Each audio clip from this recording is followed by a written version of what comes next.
Is your DJI Pocket 3 camera lens looking foggy or cloudy? This usually happens when moisture gets trapped inside the lens, mostly from using it in humid weather or moving from a cold place to a warm place.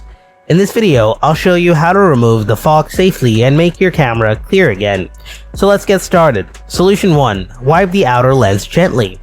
First, turn off the Pocket 3, then use a soft microfiber cloth to gently wipe the lens surface. If moisture remains, lightly breathe on it once and wipe again. Do not use tissue or rough fabric, and don't use a hairdryer or heater directly on the lens. Don't open the camera body. It can void warranty. And finally, don't wipe with alcohol or cleaning liquid. It can damage coating. Solution 2. If fog is inside the lens, power off the Pocket 3.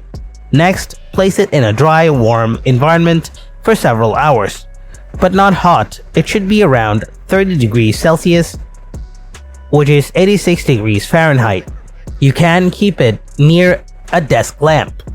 For faster drying, place it inside a sealed bag or uncooked rice overnight.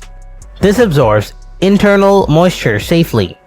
And that's it. This is how you can remove the fog safely and make your camera clear again.